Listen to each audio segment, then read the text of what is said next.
Hello, Sounds True One friends, and those of you who are joining us on our Inner MBA page. We're so glad that you're all with us. And when it comes to creating on purpose, I can think of no better conversation partner than Melissa Bernstein. Let me tell you just a little bit about Melissa. She's the founder of Melissa and Doug Toys, and then she did it again, creating on purpose, and founded a company called Lifelines, which is a line of products that helps people return to the present moment through sparking their senses.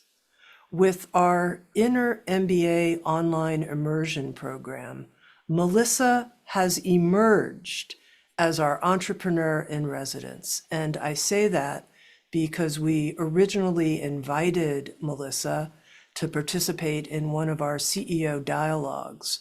And our audience, Inner MBA participants, responded thunderously and said, we need Melissa as a mentor. We need her talking to us and helping us workshop our ideas as we're trying to hone our own creating on purpose to create social impact businesses. And Melissa, out of her generosity of heart, which as I've come to know her, I have not found any bounds to it, she keeps giving, has joined the program as our entrepreneur in residence, mentoring so many of the participants.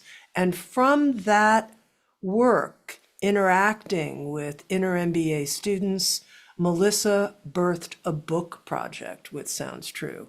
It's coming out in November. It's called The Heart of Entrepreneurship, Crafting Your Authentic Recipe for Success. And in it, she shares her life lessons, her business lessons, the heart of entrepreneurship.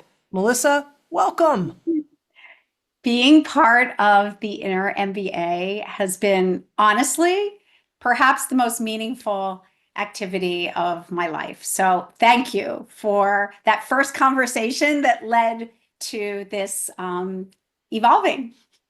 Well, it's a huge thing to say, especially for someone like you who has done so much on purpose. And I wanted to begin with just this notion. Someone said to me recently, you know, Tami, your purpose is your place. I thought that was really interesting. This notion of when we're acting on purpose, as you mentioned with the Inner MBA or writing this book or in your work with your two businesses, there's a sense of like, oh, I feel positioned in space, at least for me. And I'm wondering how you experience that.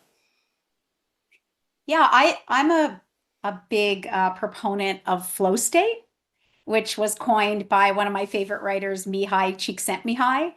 And it's a state where time stops and you feel that you are in a place where you are aligned with your truest essence and purpose. And when I am in a flow state, I would agree. I'm in this spot where everything is just like flowing in a way that seems like it will never stop. Now, with both Lifelines and with Melissa and Doug Toys, I'm curious, was there a moment for you where it was that magic moment and you were like, oh my, I got it. And if so, can you describe the feeling, how you knew it, and the moment with both companies, Melissa? So it's really the same thing with both companies because for me, the act of creating is that flow state. And, when I was young, I didn't know how to term it. It became flow state, but I called it the angel singing because whenever I could stop my rumination and overthinking for long enough that I could get into my heart and create from that heart space, something magical happened. I literally felt that ethereal light, like that I was rising, that my vibrational frequency was literally lifting me to a place where I was free. I was completely liberated to create at whim. And I truly believed that anything I imagined in my head could be created through my hands in that place. And it was intoxicating to the point where it became a little damaging for me. I didn't want to come down. When I was in that place, because my own life was so restrictive and the prison of my head could be so restrictive, that when I left it and went to that beautiful place where time stopped, I didn't want to leave it. Okay, tell me when and how the Angels sang with Melissa and Doug Toys, and then we'll go to Lifelines as well. Yeah, it was whenever I started to brainstorm new ideas. And, if I ever put too much pressure on myself, because I really believe, and part of my ideology now is that creativity lives in presence, right? It lives in your soul, in your heart. It doesn't live in your head. So if I ever put pressure on myself to be creative, I couldn't go there. But I started to learn that if I could get out of my head for long enough and just start to kind of close my eyes and go to that place where I started to think of ideas, because ideas for me are intoxicating. And that's when I have an idea, I truly believe if I'm out of the criticizing mind, I truly believe I can bring any idea to life that I imagine.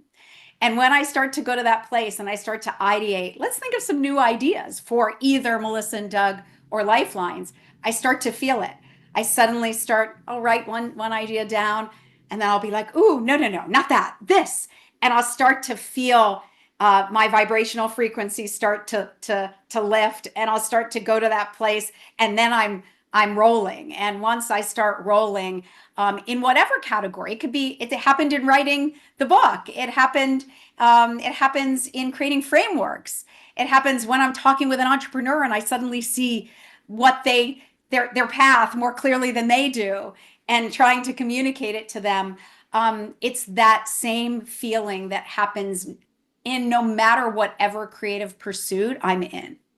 Okay, let's talk to that person who hasn't heard the angelic chorus yet, or if they have, it was just for a real brief second, it went away and they weren't quite sure Yeah. what the actionable takeaway was.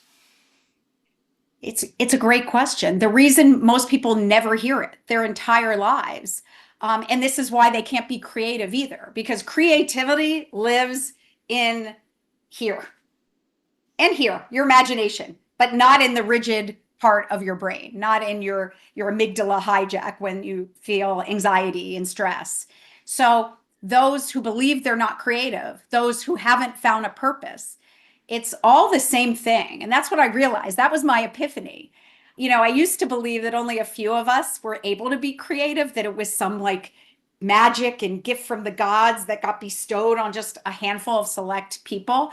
And then, thank goodness, I had 6 children, because it made me see that has nothing to do with that at all. It's that fear and rush mentality get us stuck here and thinking about all the things we have to do and that we're supposed to do and that society tells us we need to do.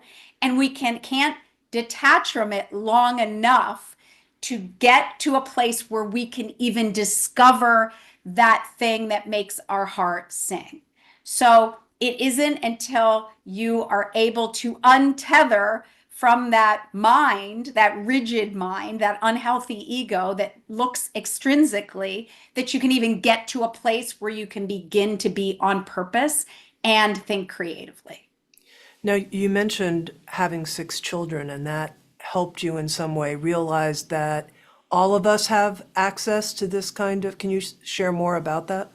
Yeah, before then, again, I was under this really awful misperception that was very elitist, to be honest with you, and I didn't like it. I never shared it, but I thought it had to be that because no one's creative. Like, why is there no white space creatives out there, or very few? And I could only think that maybe it was that. But when I had my kids and I saw how beautifully creative they were as toddlers and elementary school kids, and the things they would come up with would blow my mind.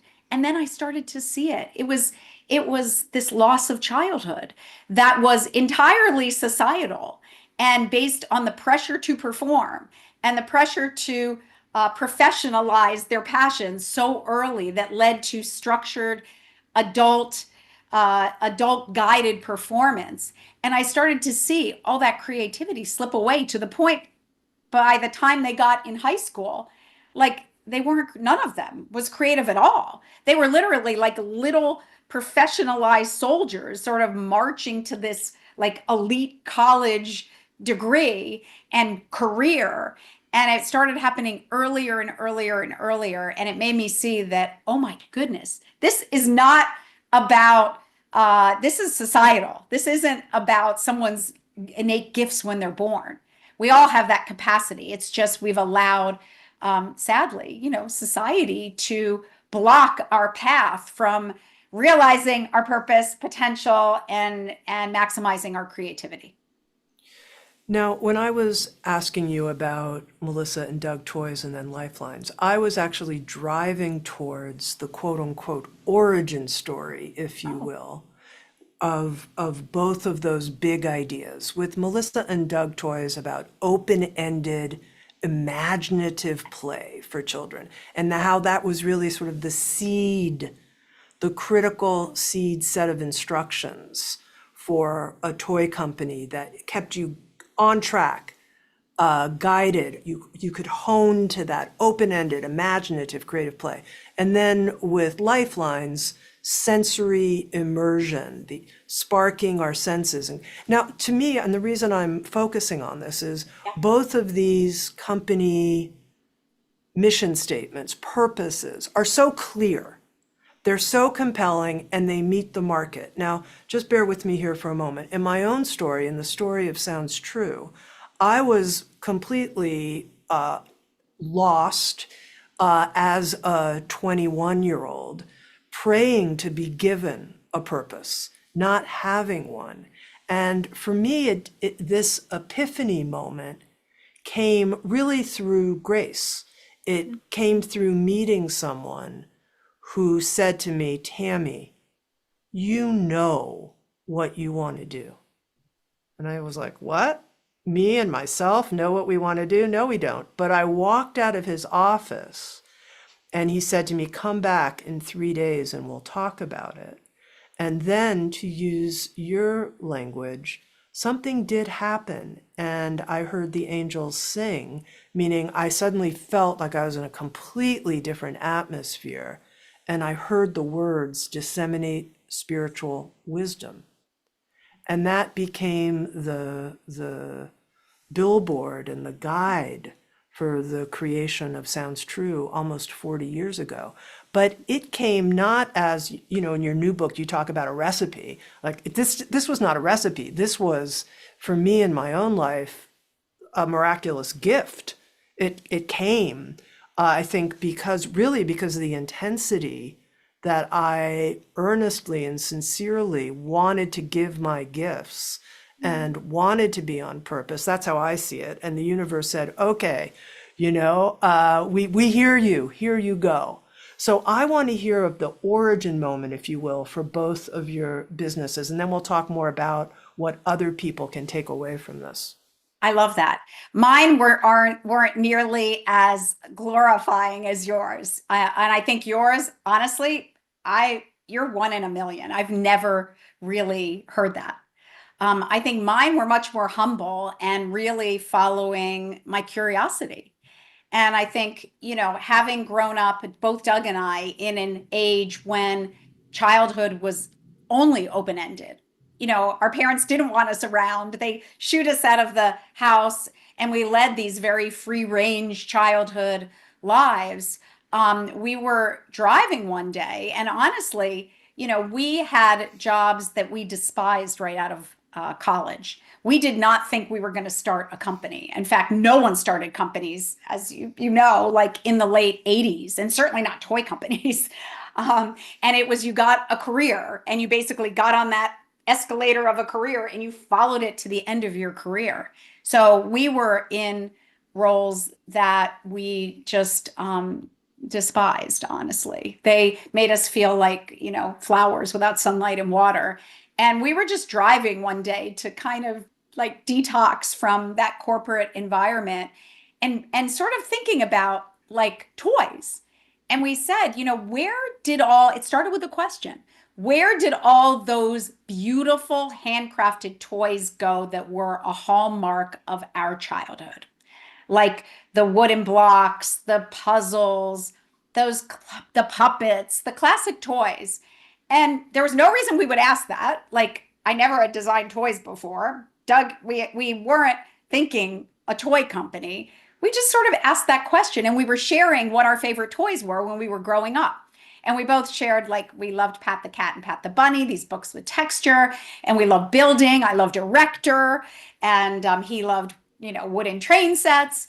And we said, you know what? Let's go visit a toy store because there wasn't the internet in those days. When you had a question, you didn't just Google it or use AI.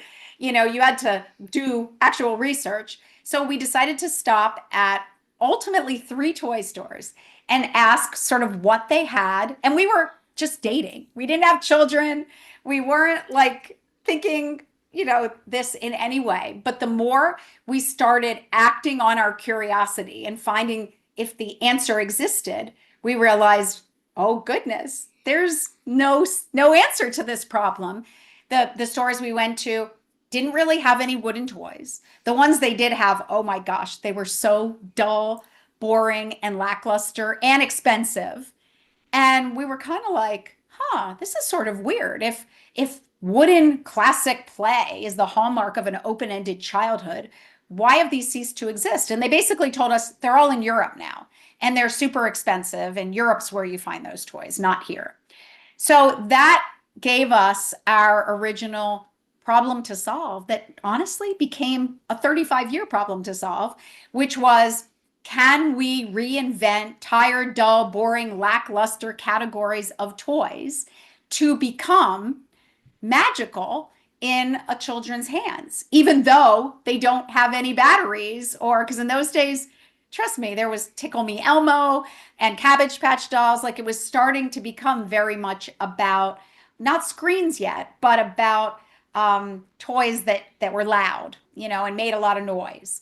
And already, you were getting that couch potato syndrome. And we were like, how can we be a thorn in the side of this kind of non-open-ended, stagnant childhood?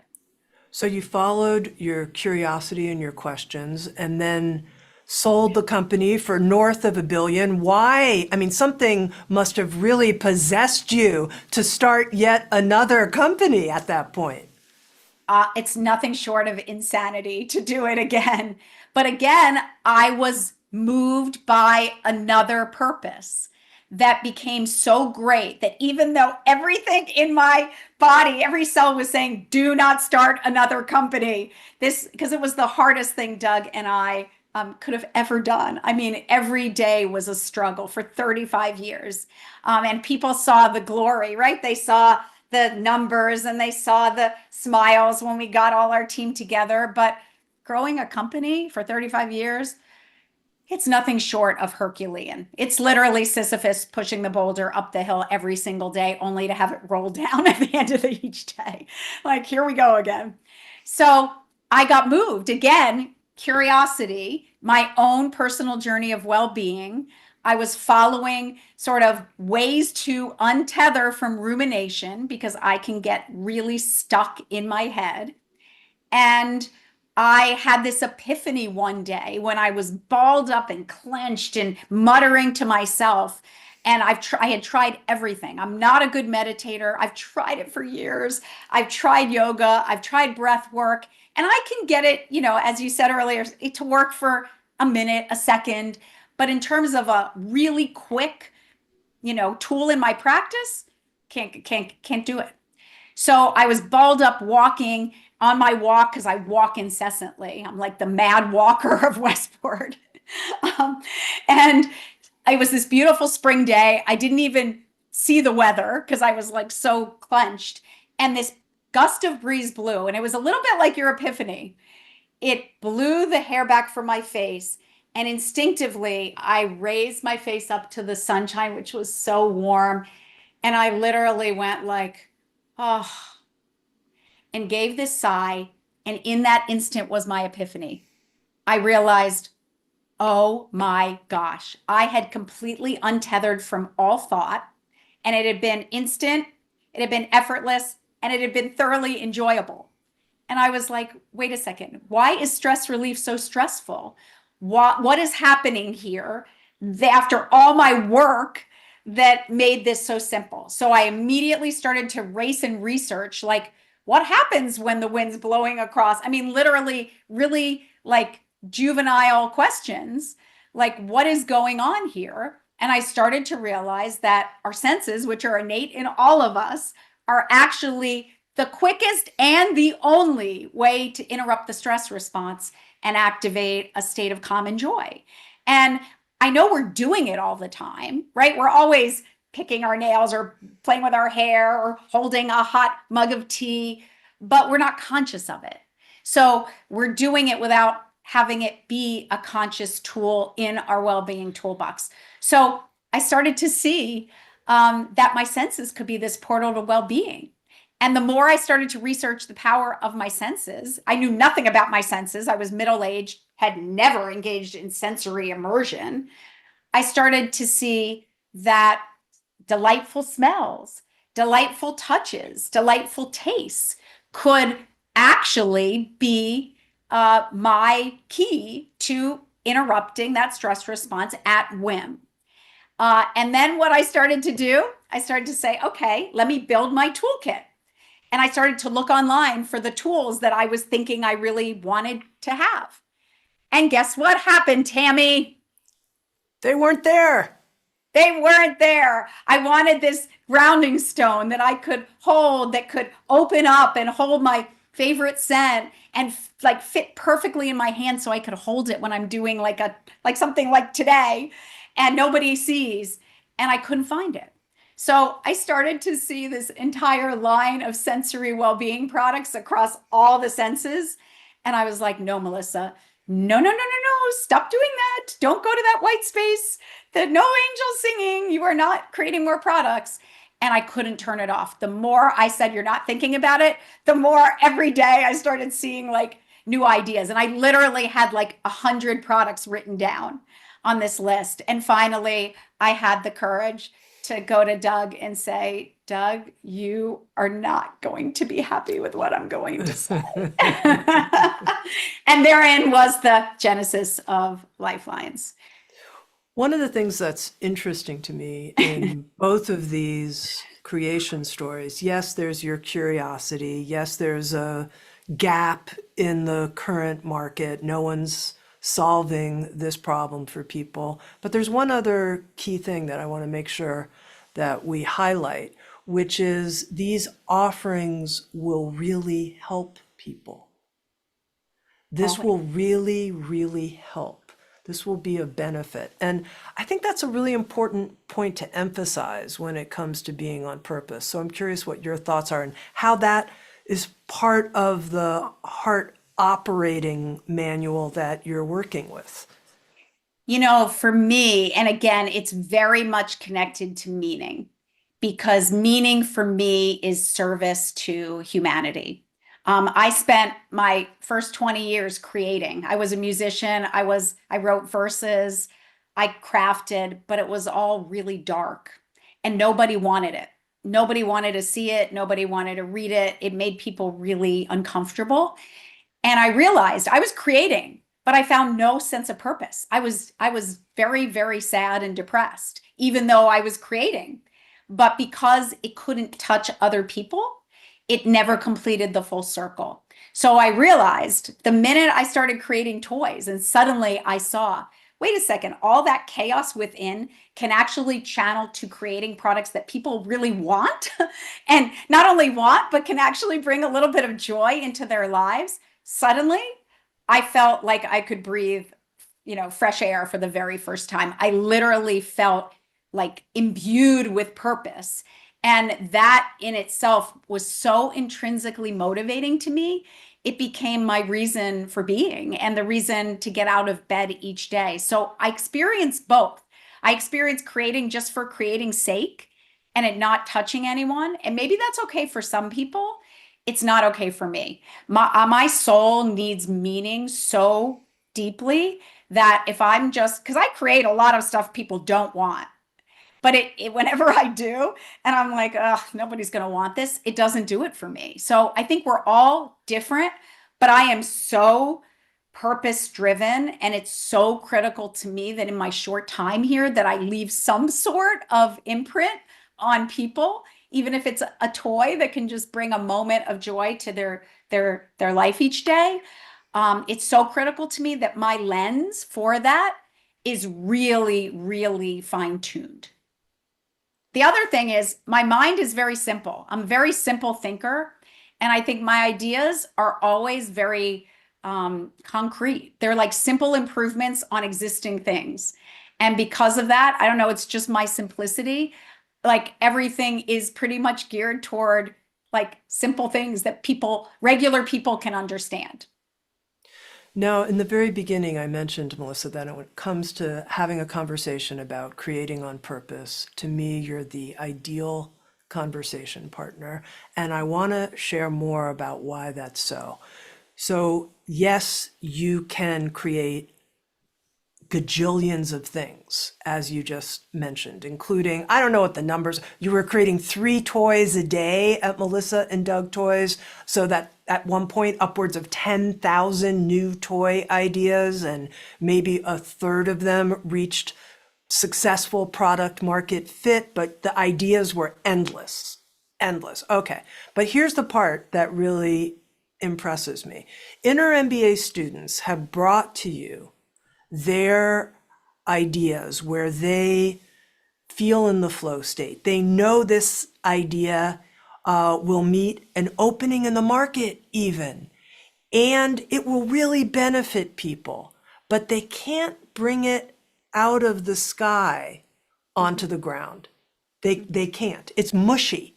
That's what it feels like. I listen to them ask you questions and they're in some field of mush. And I found myself sometimes in a field of mush too. It's like I kind of get it and I feel it and I sense it and I know it's meant for me. Like I feel it, it's meant for me. And yet bringing it down and making it actionable, this is to me part of your genius that I would love. And this is part of what you write about in your new book on the heart of entrepreneurship. But if you could share here a few ideas for people who are having trouble with that honing and grounding process.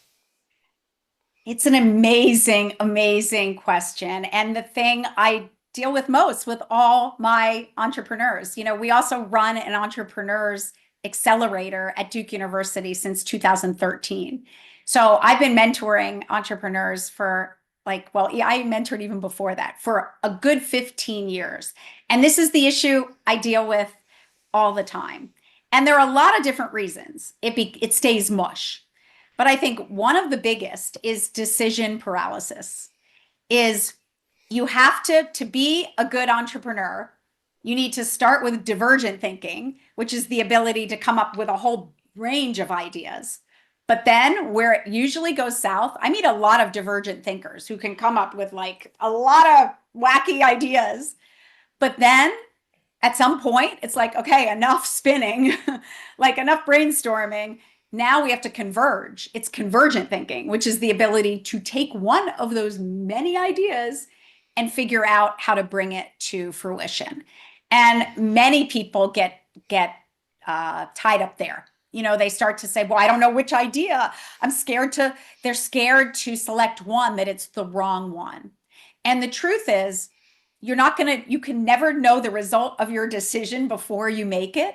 So at some point, it's like close your eyes and pick one, or have some good advisors on your team that can help you pick one. And then you start to make new decisions. And the great news about entrepreneurship that I realize every single day is you can always make a new decision at the next juncture with more information. And this is where I'm always saying to my entrepreneurs, just act, just take a step. It might not even be a step forward. Take a step backward. Pick one of those ideas and start doing things to bring it to fruition. And if you start to get, information that says like, I can't bring this forward, it's not working, then you'll have new information at the next juncture to make a new decision. So I think that's part of it.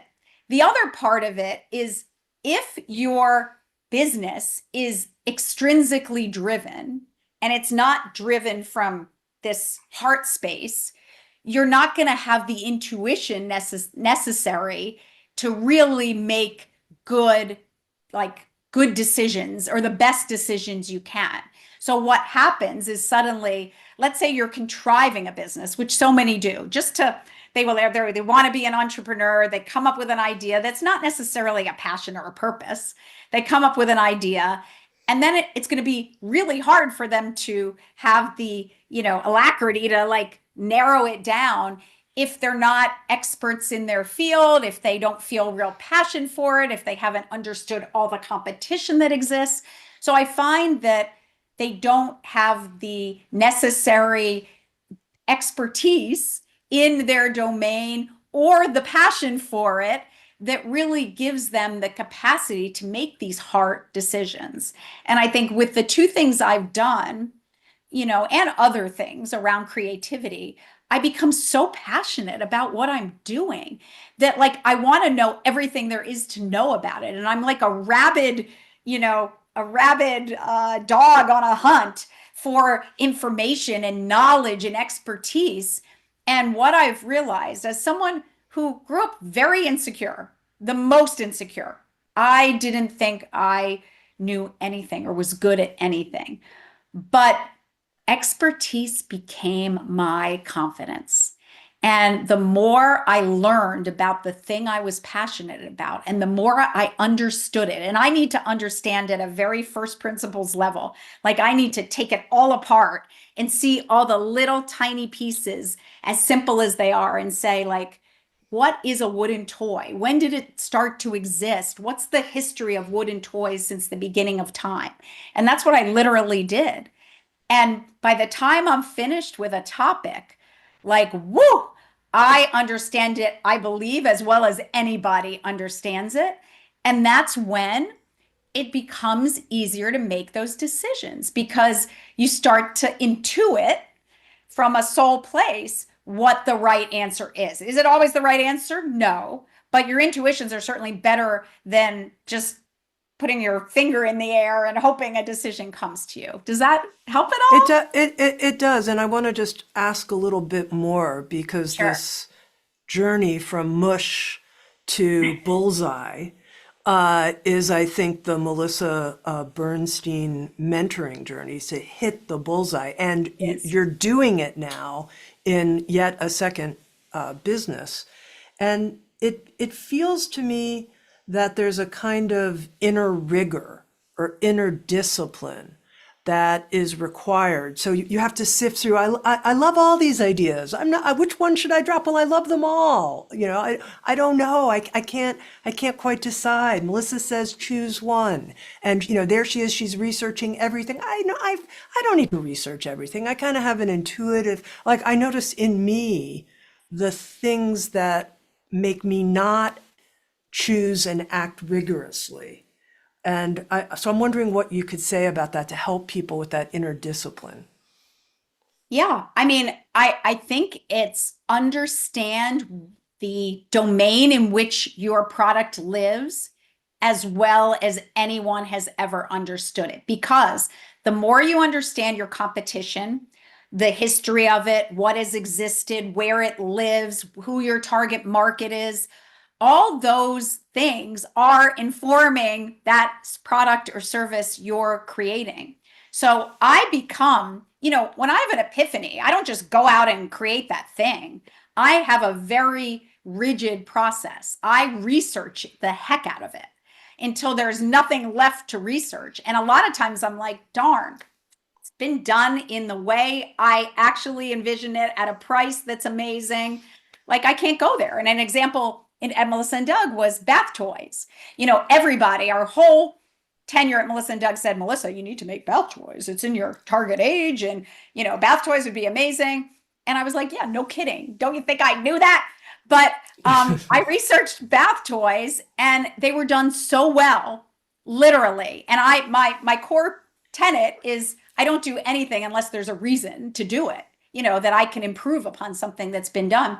In bath toys, I saw zero opening, literally. So I didn't do it. So I think researching and becoming, it's shocking how many people know nothing about their category. And I have many entrepreneurs who come up with these ideas that have been beautifully executed already, like 1,000 times. And I'm like, what makes you think yours is going to cut through the 1,000, other brands that have thousands of 5-star reviews? And they can't even tell me why. So I think it's lack of rigor in understanding where they live, and everything going on that would inform their literally all the attributes of their product or service. And then there's a second half to it. So the first part of creation of anything, an idea, is your vision. So the other thing people do is they look outside for input before they actually have their own vision clarified. And, and the entrepreneurship exercise is your unique take on something, right? The only reason you're bringing this out is because you believe that you have a unique perspective on a product, an idea, a solution, a service. If you start to adulterate that with asking people too soon, for input, then it's not going to become your unique perspective anymore. So they start to do that, which confuses them. So the first step is your unique vision. You learn the domain as well as you can, and you come up with something that you can hold, so to speak, in the palm of your hand that's your idea. Then what a lot of people do, even if they get to that point, is they take that idea and they just mass produce it. And they're missing probably the most important part of the process of bringing a product or service to life, which is the second part is you have to take your nascent little baby of an idea and show it to experts in the field and your target market to get their input on it, holding true to your unique perspective all the while. And it's that combination. So I go through the rigor. I come up with my vision. I don't listen to the outside world in the first part of it. I literally la la la la la, like I close my ears to it, because if my idea isn't fully formed and I get input, it messes me up. I start to think, oh gosh, maybe that's not a good idea. Maybe, and it happens still. It happened like a few weeks ago at Lifelines. I started to get input too early and I was like, wait, maybe my idea isn't good. And then I started to get all confused with other people's input. So I was like, gotta put it all back in the pot, go for a 2-hour walk and get my own vision reclarified. So then you must go through the second process, which is the whole feedback process, and alter your product based on the feedback. One of the things you said, Melissa, every day is a struggle in entrepreneurship, in the life of building and growing and continuing to help a company flourish. That's, I notice sometimes I feel like, am I just like, why is it so hard for me? It's not hard for I mean, here you built a company, worth north of $1 billion, and you're saying that? So tell me more about that. Yeah, there's a reason. Doug and I always say there's a reason not everybody builds billion-dollar brands. And we've now seen why, because it's not for the faint of heart. And if you are going to be pushing the edge of the envelope and what's possible every single day, it is going to take a fight. And when you're in the world operating with people, operating with customers, operating with suppliers, there are just so many things that can go wrong. But the really cool thing that happened, this actually was very motivating for us. At the beginning, we used to say, why? We had a very much a victim mindset. We were like, why is this happening to us? When will we get to the point where these things don't happen? When will we get to this place where everything is smooth sailing, right? That whole like arrival fallacy. When will we get to that place? And what we realized after about 20 years saying that is you don't get to that place. However, what you do is you don't make the same mistake again. So you start, because as you're hitting all those speed bumps, you're actually moving upward. You're evolving and becoming more enlightened, but it's just you're hitting different problems. So we started to change from why is this happening to what will our challenge be this year?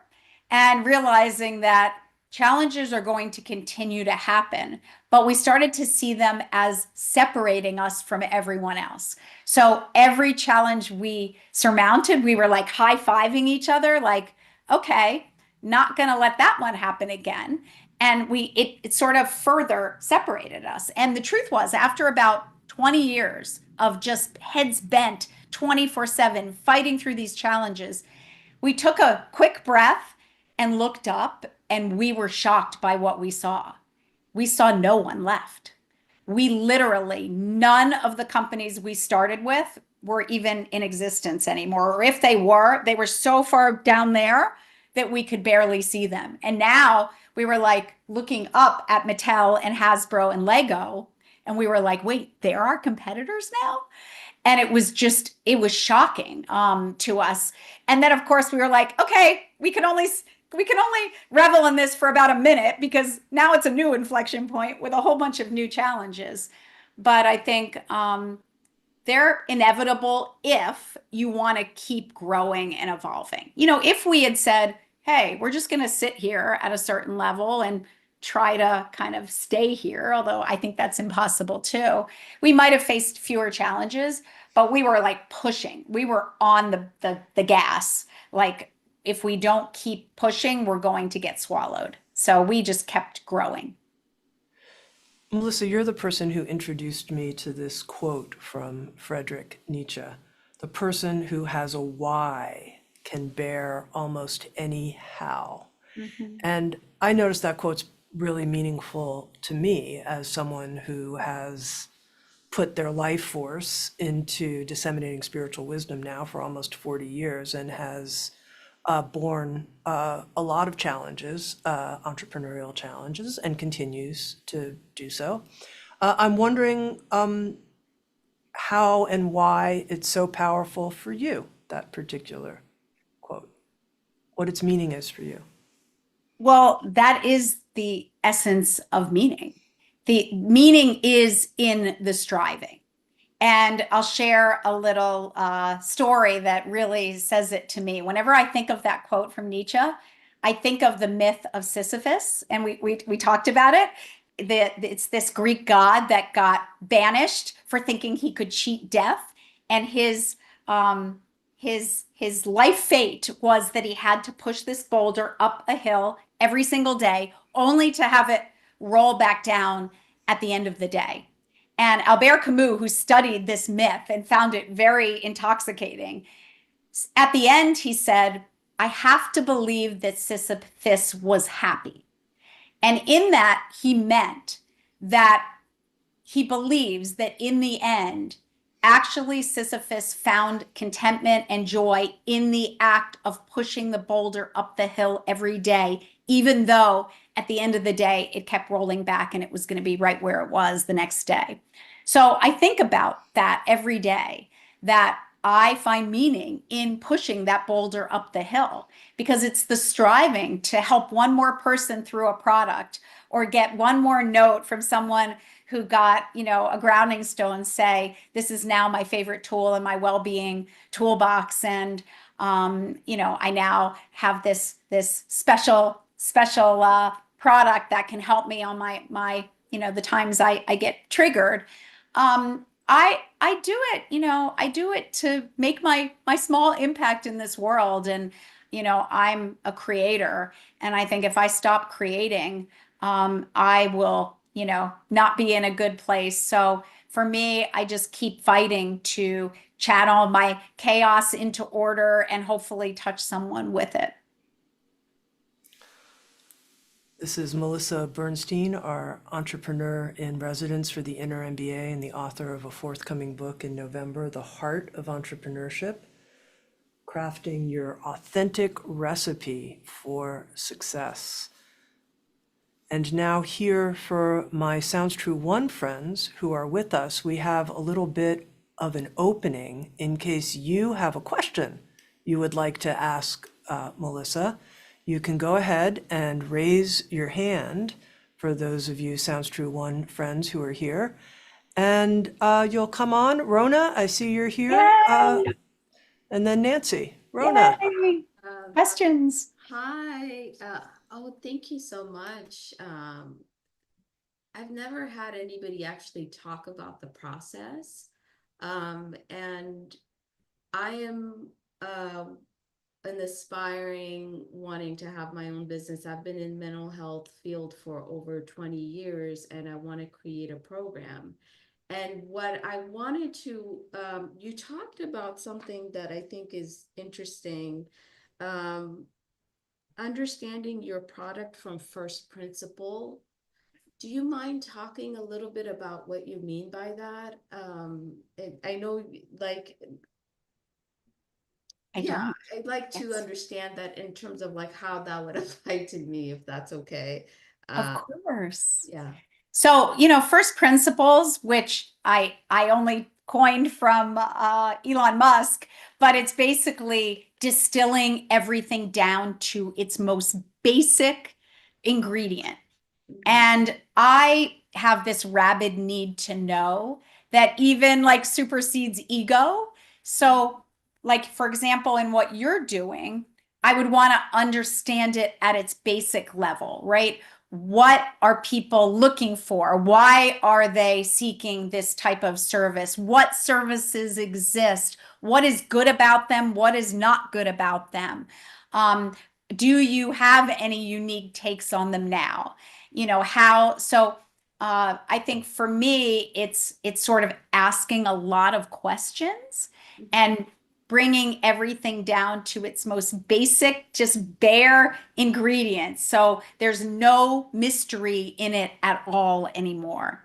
And once it's like that, that's when I can put them into my stock pot, combine them with my own life experience ingredients, and start to potentially get a recombination of those ingredients, if that makes sense. But until they're really pure, until all the BS is and all the mushiness is kind of out of the equation, I can't really see what exists clearly enough to be able to have a unique perspective on it. Thank you so Does much. that make sense, or can I clarify further? No, I think that makes sense. And I think you also talked about like every business needs a vision. And you also, sorry, I just took notes because I That's thought, okay. I'm so glad you did. yeah, you talked about a person, I guess it's from Friedrich Nietzsche, a person who has a why can bear the how is, I guess, more of like having the right attitude is what I got. And then I wanted to just ask you, you've always been a creative person. In terms of, I guess, integrating that to spirituality Mhm. and purpose, how did you come to that? I know you talked about like impacting other people, but what was that your why? It's a great question. I mean, I think with Nietzsche, he who has a why can bear any how. The why is finding that thing that truly drives you intrinsically. And Mhm. that's all of our goal. Without that, Tami talks about how hard entrepreneurship is. The reason we fought, through it is because our why was so deep and such a part of our core essence that we had to make it a reality. So without that, the why is the thing. And to find the why, the only way you find the why is to follow your intrigue wherever it goes as early as you can. And in our society, we don't allow a lot of people to follow their intrigue because it's like you need to study for your test or you need to take violin lessons, even though you don't like violin. So I think as parents, we don't really allow our kids to do that a lot, sadly. And I think it leads us to being passionless people.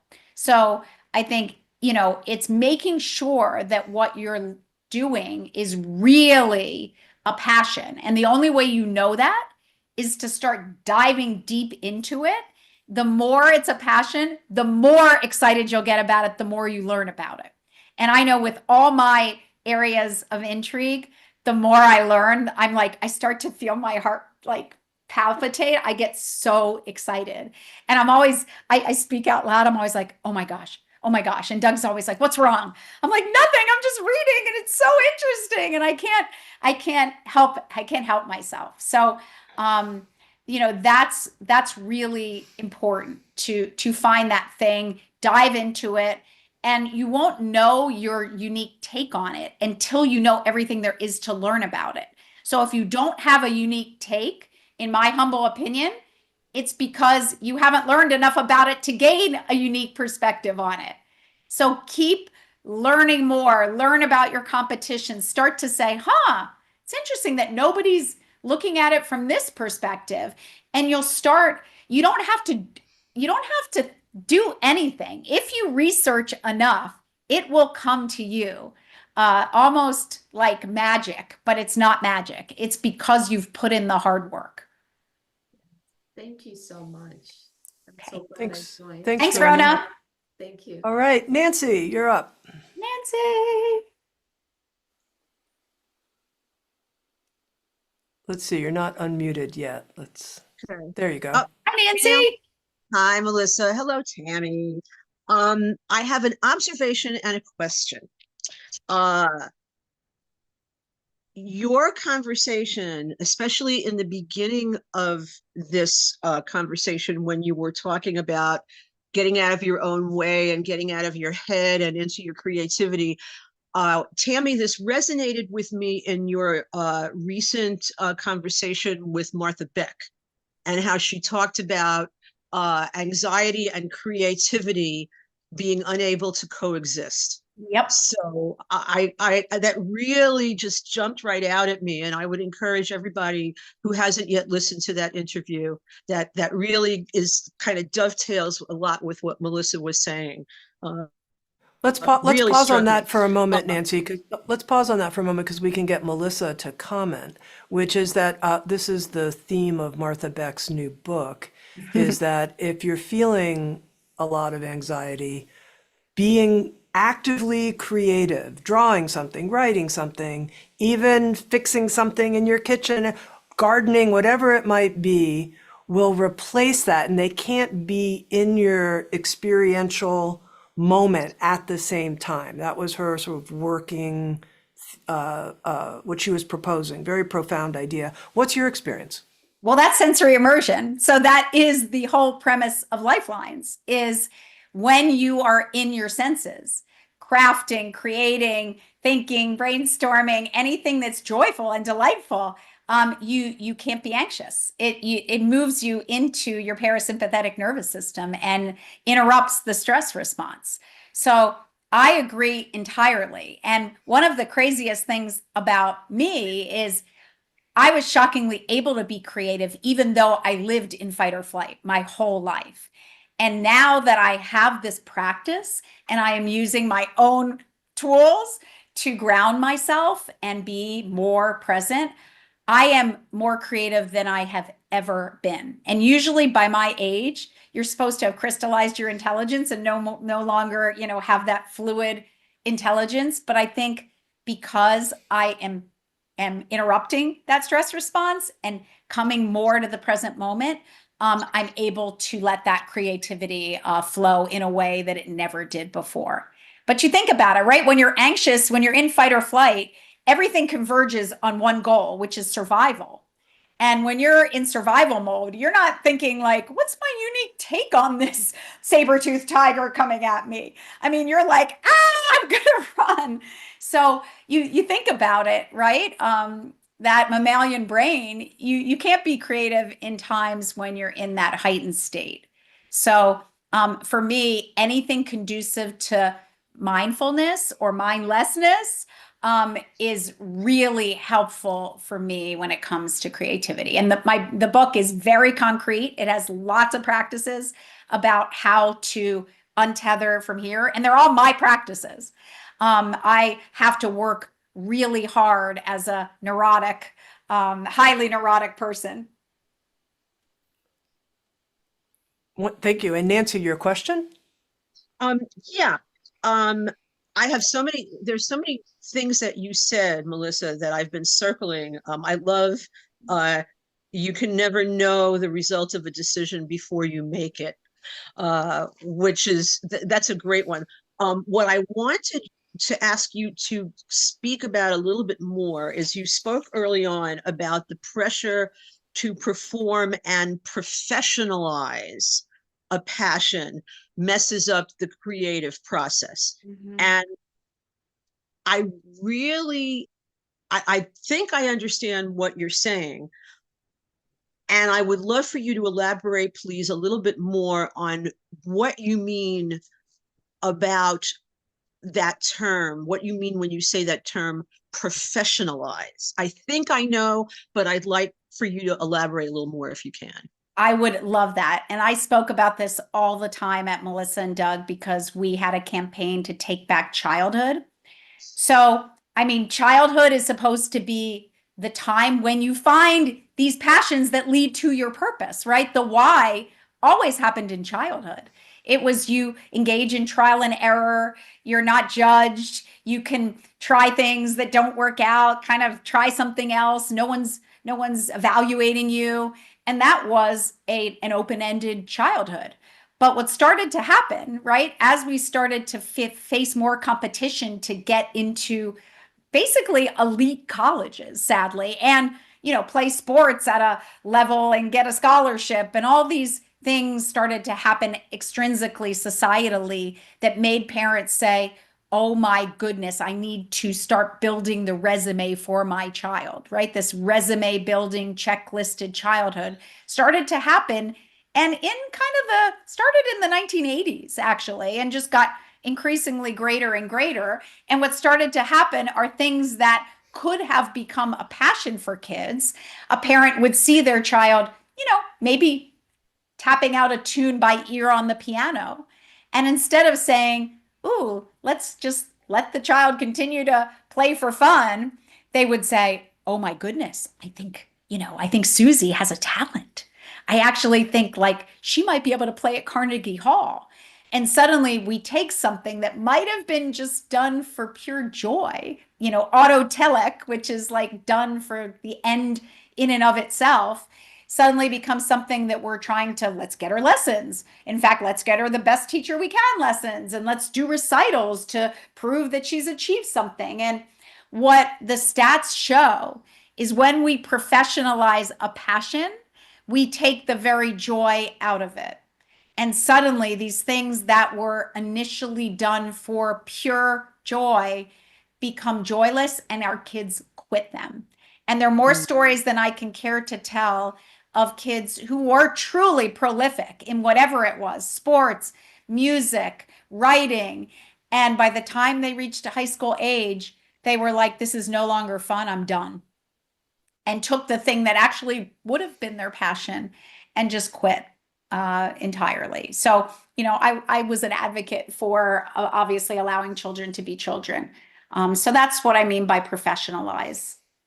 Now, thank you. That's kind of what I thought you meant, but you've clarified now to extrapolate a little bit more. The challenge for those of us who do things, as in my own case, I'm a singer, I'm a vocalist, been all my life, pure joy in that.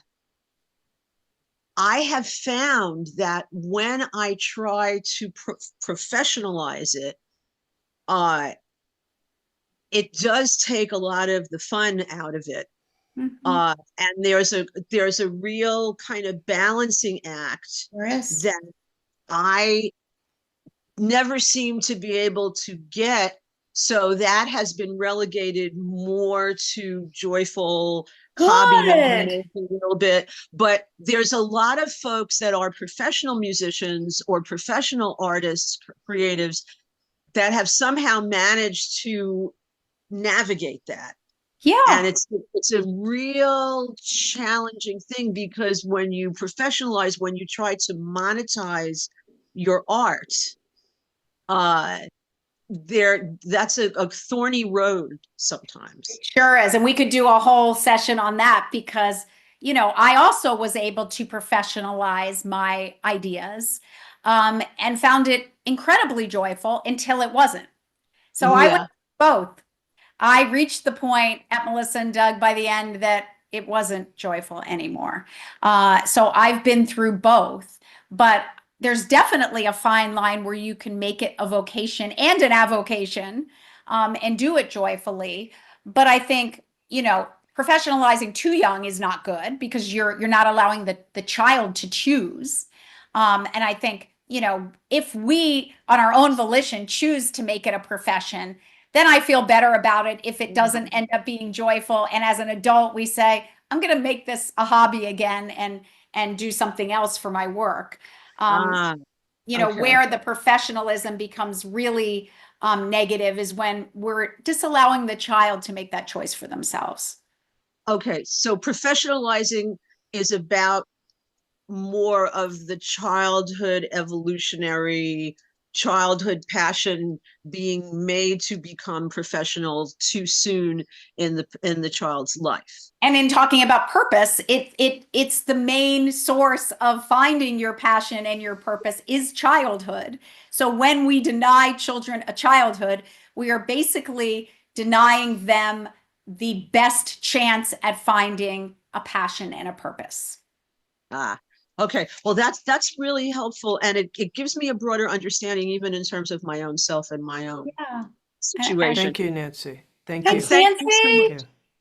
Thank you. All right, Melissa, as we end, I'm going to circle back to the very beginning of our conversation. And you talked about flow states.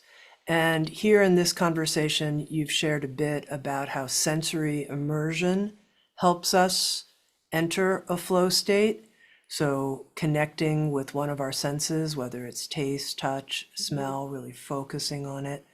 I'm wondering if you can share one more portal into flow as we end as a gift for our Sounds True community. Nature for me. And you can see my background, which is real. This is where I live. So nature has always been a conduit to flow for me because it allows me to see my smallness in the vast, ecosystem of the cosmos. And whenever I'm feeling too heady, whenever I'm ruminating, I just go out in nature and I just close my eyes and again allow the wind, whether it's a cold, brisk wind like today or a warm, balmy breeze to wash over me. And I just come right back to being part of this whole extraordinary world. So Thank you so much, Melissa Bernstein, here with our thank you for hearts having me. tender and open, out connecting with our senses, the natural world. We can create on If purpose. anybody wants to further talk with me as part of the Inner MBA, email me, melissa@lifelines.com. Happy to Very chat. responsive and generous person, melissa@lifelines.com. Thank you, friends. Thank you, everybody. Thanks, Tami. Thank you. Thank you.